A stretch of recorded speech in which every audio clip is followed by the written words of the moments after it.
Los audios de Amílcar Olan y su hermano en relación con Andy López Beltrán, hablando de sus contactos con los líderes del cártel Jalisco Nueva Generación, abre un nuevo escenario en el tema de las acusaciones en contra del hijo de López Obrador, al que Estados Unidos le ha retirado su visa.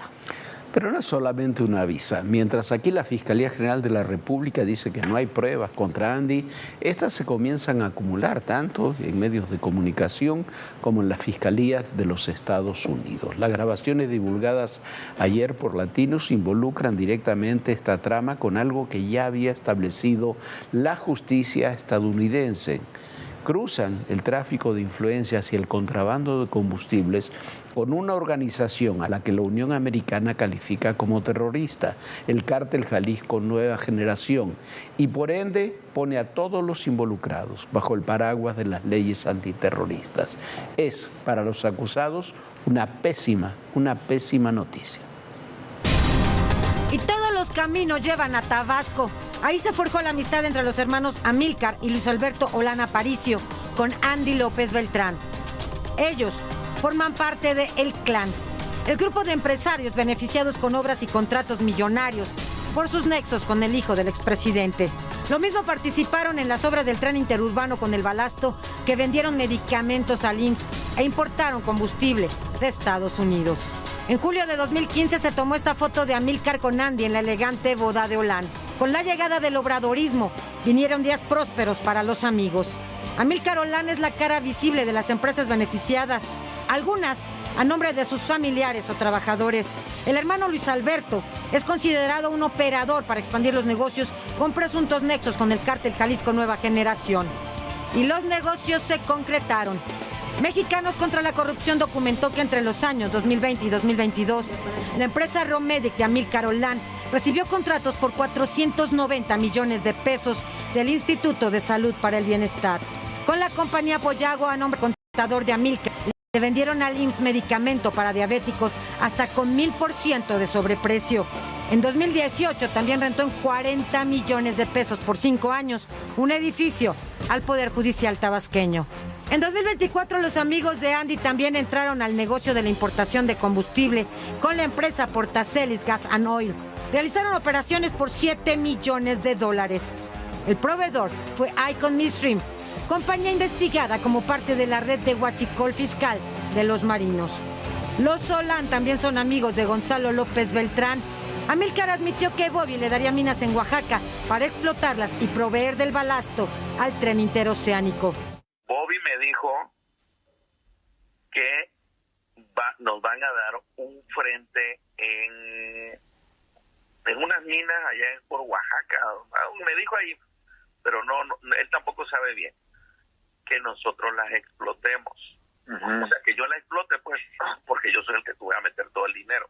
Pero me preguntó, me dijo, oye, Tigre, ¿y tú tienes que el triturador y todo?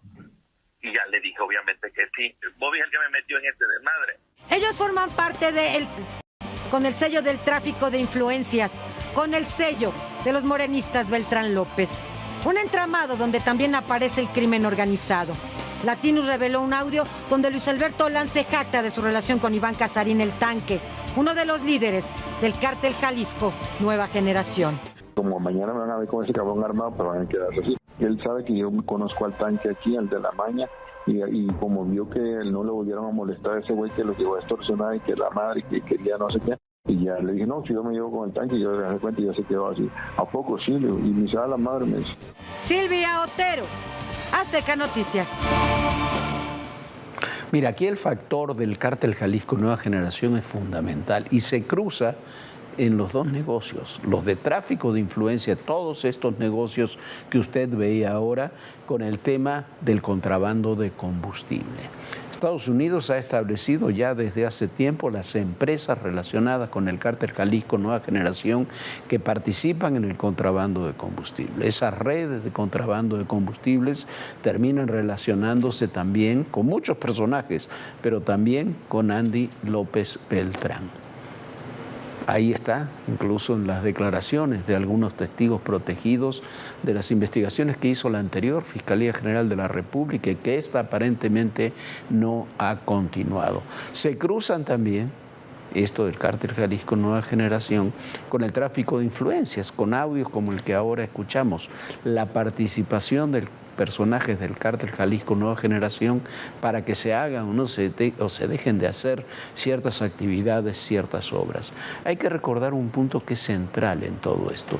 Esas investigaciones, tanto de tráfico de influencias como de contrabando de combustible, como de tráfico de drogas, que al final es lo que comienza haciendo el Cártel Jalisco Nueva Generación, están bajo el paraguas de las leyes antiterroristas de los Estados Unidos. Y cualquier persona, ayer presentamos un reportaje muy amplio al respecto, cualquier persona que haga con conocimiento e incluso con sospechas, negocios y tenga relación con esas organizaciones, queda bajo las leyes antiterroristas que le dan a Estados Unidos un enorme espacio, un enorme poder para poder actuar legalmente. No solamente les han quitado las visas a muchos personajes, les están cerrando por orden de la OFAC y por orden del FinCEN, del Tesoro estadounidense, les están bloqueando o cerrando sus cuentas de banco. A muchos no les bloquean la cuenta que no pueden mover, simplemente se la cierran. Y son pedidos que están haciendo las autoridades estadounidenses a bancos de ese país, pero también a bancos mexicanos en forma directa. Y los bancos mexicanos los están aceptando, están respondiendo, precisamente para no quedarse bajo ese paraguas de las leyes antiterroristas. El tema es mucho, pero muchísimo más delicado que el simple retiro de una visa. Bueno, y quizás por eso, aunque en Morena se han presentado un frente unificado para defender a Andy, los aliados no lo ven igual y la situación les preocupa un poco. Por ejemplo, el Partido Verde como el Partido del Trabajo han puesto distancia, dicen, como aseguró Reginaldo Sandoval, él es el coordinador del PT en la Cámara de Diputados, que ellos no pueden meter las manos al fuego por nadie. Y en Morena, y sobre todo en el gobierno federal, aunque hagan declaraciones y firmen desplegados, muchos están pensando lo mismo, que no pueden meter las manos al fuego por ninguna persona.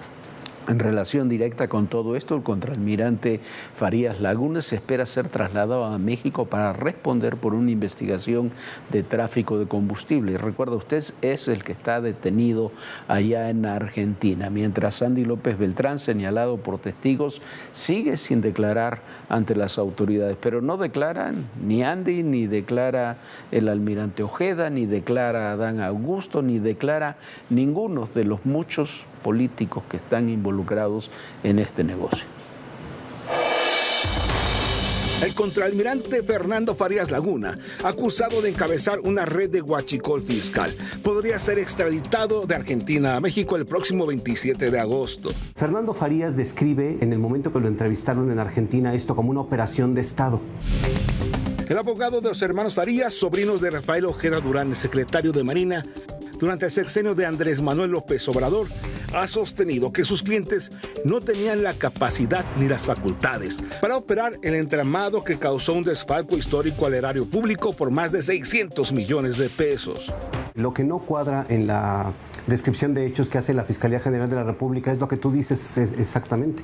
Señalar a dos personas de mando medio en la Marina como los únicos responsables de este entramado tan complejo. Y definitivamente se ha demostrado que no sería posible que ellos pudieran actuar solos sin que tuvieran la participación o el encubrimiento de otras instituciones. De acuerdo a los testimonios vertidos en la carpeta de investigación en la que se acusa a los hermanos Farías de contrabando de combustible, se revelan nombres de algunos políticos, entre ellos Andrés Manuel López Beltrán, Andy, hijo del expresidente Andrés Manuel López Obrador. Iba a llegar un barco, va a declarar una cosa que no es. Me dijo que era diésel. Le dije que no quería meterme en problemas. Me dijo que ya estaba autorizado y soportado por Humberto López Arellano y los hermanos Farías. Le dije a Solano que eso ya se había salido de control. Me dijo que le iban a hablar al secretario de Marina para decirle que era un tema de Andy. A ver si no le hacían caso. Pero a pesar de ser mencionado por algunos testigos, Andy no ha sido llamado por la Fiscalía de la República para declarar, así como tampoco lo han hecho algunos altos mandos de la Armada de México y otras dependencias de gobierno. Definitivamente, ahí están involucrados personas que tenían la capacidad para tomar decisiones y que podían perfectamente controlar a las instituciones del Estado. La diligencia del juicio de extradición de Fernando Farías podría durar 1 o varios días. En caso de ser enviado al territorio mexicano, el contraalmirante será presentado ante un juez de control en el altiplano Estado de México. Federico Anaya, Azteca Noticias. Mire, desde el día 1, desde que fue la detención de los hermanos Farías o la acusación de los hermanos Farías, aquí dijimos y lo ratificamos hoy. Yo no sé si son responsables o no, todo indica que sí, que podrían tener un margen de responsabilidad en todo esto, pero no son los responsables de estos entramados. Como dice su abogado Epigmenio Mendieta, no tenían ni la capacidad ni el mando como para poder hacer una estructura de este tipo. Hay gente por encima y hay gente por debajo de ellos. Gente por encima que son, comenzando por su tío, el ex secretario de la Marina, el almirante Rafael Ojeda, siguiendo por personajes muy importantes que estaban en aduanas, que estaban en diferentes ámbitos, que estaban en Pemex, por Adán Augusto, los que estaban en la barredora, por el propio Andy. Esos son los que estaban por encima. Y por debajo una estructura también empresarial muy grande. Estamos hablando de un negocio de 600,000 millones de pesos. Y ahí aparece otro personaje que también está en Estados Unidos. Enrique Díaz, el ex secretario de Finanzas del estado de Sinaloa, que tenía relación directa con Andy López Beltrán y con otros funcionarios del SAT, de la Secretaría de Hacienda, viene de ese mismo equipo, y que son los que realizaron muchas o estaban en posición de realizar muchas de estas operaciones. Insistimos, esa es la investigación que está en curso en Estados Unidos, y está en curso en Estados Unidos porque son delitos que se cometieron en México, pero también, Viviana, en la Unión Americana. Bueno, y casualmente después de que llega el almirante Farías a México, justo desde Argentina, donde ese país había dicho que no lo iban a extraditar, ahí mismo en Buenos Aires se realiza una cumbre encabezada por la DEA, en la que 100 países buscan soluciones contra el crimen organizado, y ahí está el secretario de Seguridad, Omar García Harfuch, asiste a esta reunión donde fue reconocido por el administrador de la DEA, Terry Cole. Así está la historia. Bajo la tutela de la DEA inició en la ciudad de Buenos Aires la edición número 40 de la Conferencia Internacional para el Control de Drogas. Alrededor de 700 participantes de 180 delegaciones suman y sumarán esfuerzos, por lo menos hasta el jueves próximo, para encontrar primero directrices y luego soluciones para contrarrestar el avance del crimen organizado.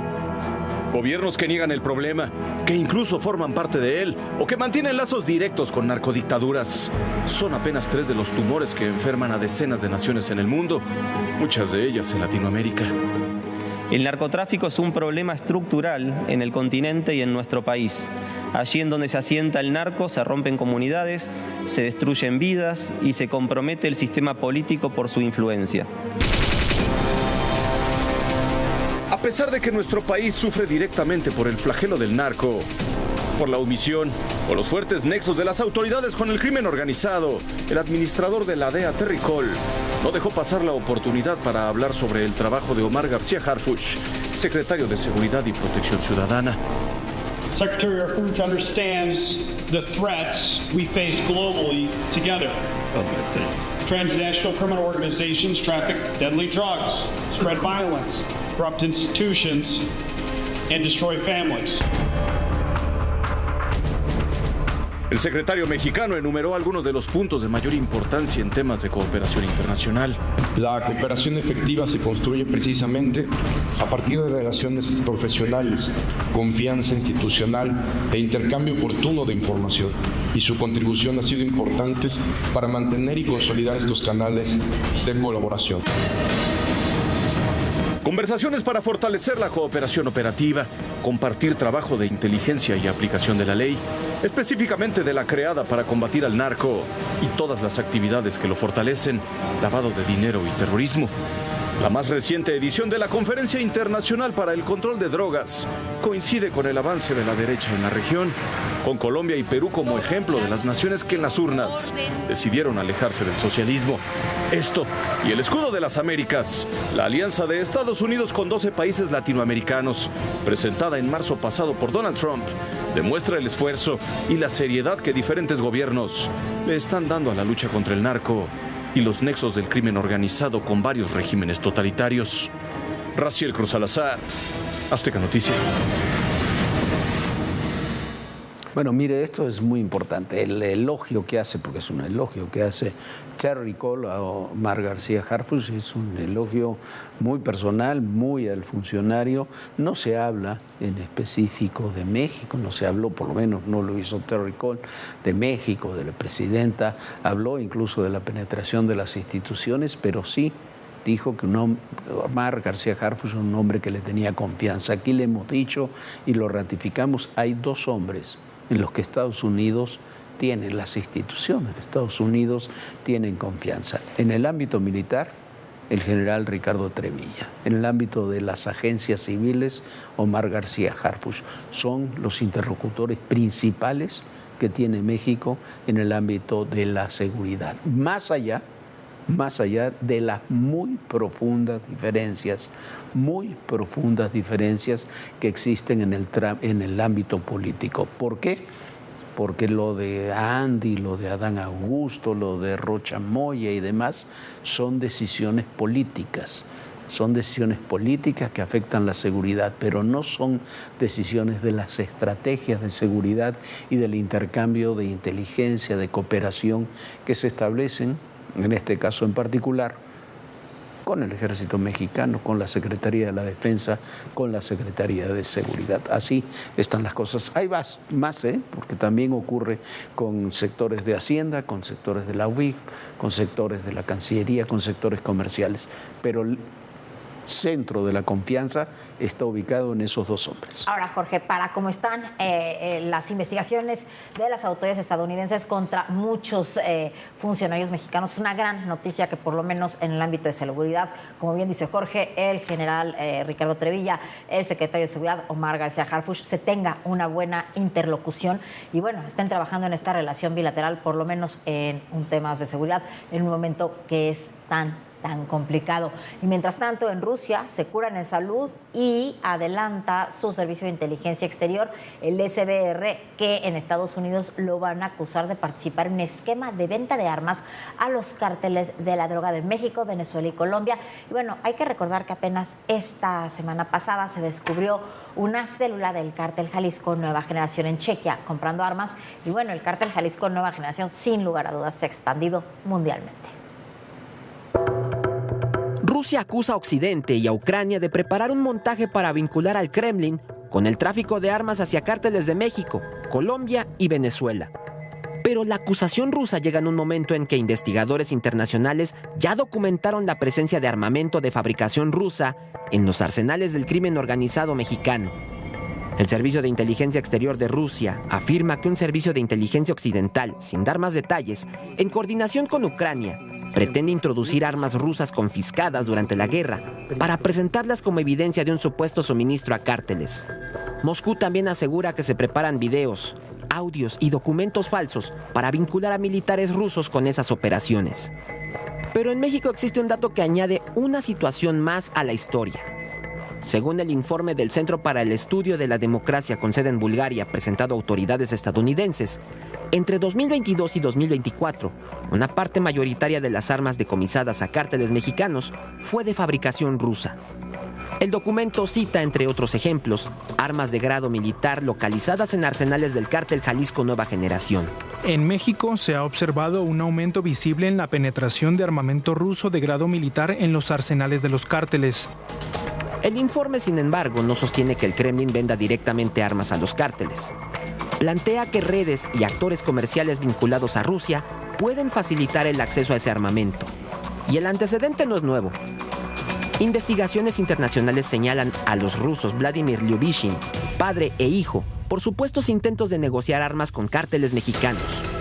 También existe el caso de Anton Petrov Kulkini, detenido en México en 2018 y vinculado por investigadores con el cártel de Sinaloa. El caso de Rusia es algo para mí más sensible para nosotros porque es una cuestión de seguridad nacional, mucho más que la droga. Porque la droga, bueno, los carteles tienen otras opciones. Si no es China, será otro país. Pero en el caso de la cooperación con Rusia, es una estrategia. Y mientras Moscú niega cualquier operación de este tipo y acusa a Occidente de fabricar evidencia, el debate queda abierto entre dos versiones. La de Rusia, que habla de una operación de desinformación para dañar sus relaciones con América Latina, y la de los investigadores, que advierten sobre redes de armamento, intermediarios y posibles vínculos con organizaciones criminales. Un nexo que, según los documentos citados, no nació con la guerra en Ucrania, pero que ahora podría tener una nueva dimensión. Cristian Arrieta, Azteca Noticias. Bueno, y si usted cree que paga demasiados impuestos, prepárese porque ahora podría pagar más. Con tus dispositivos electrónicos puedes grabar, tomar fotografías y reproducir audio y video. Adquiriste y pagaste por esos servicios y ahora quieren que pagues más. Roberto Cantoral Suchi, director general de la Sociedad de Autores y Compositores de México, lleva años impulsando una propuesta que, de prosperar, aumentará el precio de estos dispositivos. En los hechos, es un impuesto disfrazado, un moche digital, solo porque estos aparatos pueden copiar, almacenar o reproducir contenidos audiovisuales, se plantea un cobro del 2% sobre el precio del dispositivo. Sí, aunque usted no copie, almacene o reproduzca contenidos. De facto lo están tratando como pirata. En 2021, cuando se intentó llevar esta propuesta a la Cámara de Diputados, la rechazaron. Pero la intentona de moche no desapareció, y aunque el anteproyecto lo retomó la Secretaría de Cultura, detrás sigue moviendo los hilos el propio Roberto Cantoral. Un cobro que, como siempre, afectaría a quienes menos tienen. Un celular o una computadora no son artículos de lujo. Son herramientas para estudiar, trabajar y emprender, para hacer transferencias o realizar infinidad de trámites. Y no solo eso. Millones de usuarios ya pagan servicios digitales para consumir música, películas y otros contenidos con mecanismos de pago de derechos. Si ya pagó por consumir contenidos legalmente, ¿por qué tendría que pagar 2% más por la capacidad de almacenamiento inherente a su dispositivo? Como si los impuestos que pagamos los mexicanos no fueran suficientes, ahora quieren imponer un impuesto disfrazado, el moche digital Cantoral. Bueno, una barbaridad. Vamos a otro tema, otra barbaridad. El desamparo de la infancia en México abarca demasiados ámbitos, pero pocos son tan brutales como el de la prostitución infantil. La prostitución de personas. Nos dijeron de que íbamos a ir a trabajar de meseras hasta cuando llegamos ahí, pero yo tenía mucho miedo. Estas gemelas tenían 12 años cuando las secuestraron de su comunidad. Las contactaron en redes sociales para ofrecerles trabajo. Con mentiras las convencieron, las subieron a un carro, luego se las llevaron a otro poblado, aquí en Oaxaca. Dependiendo de la cantidad de que nosotros queríamos, o sea, si en un día o 2 días queríamos 35,000, nos lo iban a dar. En vez de pensar de que quisiera ganar dinero, mejor pensé de mi familia, de que cómo estaría, que si no las amenazaría a esa persona con mi vida para que le dieran dinero. Es la mafia de la prostitución de menores que hay en todo el país. Hemos visto incluso medios de reclutamiento, que eso es a través de ofertas laborales a menores entre los 15 y 16 años, en donde se ofrecen trabajos como de niñeras o para alguna tienda de servicio, y estas ofertas pues son tentadoras porque normalmente no suelen tener ellos un ingreso. Estuvieron desaparecidas más de 2 semanas, en un verdadero infierno, hasta que por una llamada que lograron hacer, las encontraron. A lo mejor ya no íbamos a volver a ver a nuestra familia porque ese día cuando nosotros nos fueron a rescatar nos iban a mandar a otra parte, más lejos. Aquí en Oaxaca hacen este tipo de publicaciones. Un antojo horneado con amor. Solo para llevar no contamos con local propio. Eso significa que las llevan a este tipo de hoteles. Ellos te dicen, acude a tal hotel en tal horario, el de la entrada ya sabe. Entonces ya sabemos que, por ejemplo, desde recepción, ellos ya tienen completamente el conocimiento para que el menor ingrese hasta la habitación o le entreguen llaves para que pueda ingresar a alguna otra habitación. Las gemelas hoy tienen 15 años y por fortuna lograron salir de esa explotación. Estuvo mal de creer en una persona que no conocía, que sepan elegir a las personas que agregan en las redes sociales, que no platiquen con desconocidos, no caer en algo que es mentira, porque cada cosa tiene unas consecuencias. Datos del 2024 de UNICEF señalan que en México 1.1 millones de niños han sido esclavos de esta explotación ante la inacción de las autoridades. Y el gobierno que haga su trabajo, ¿no? Que apoye a los niños que están en situación de calle, porque son muchos los que hay en la ciudad de Oaxaca, niñas, adolescentes que son llevadas en contra de su voluntad porque son engañadas.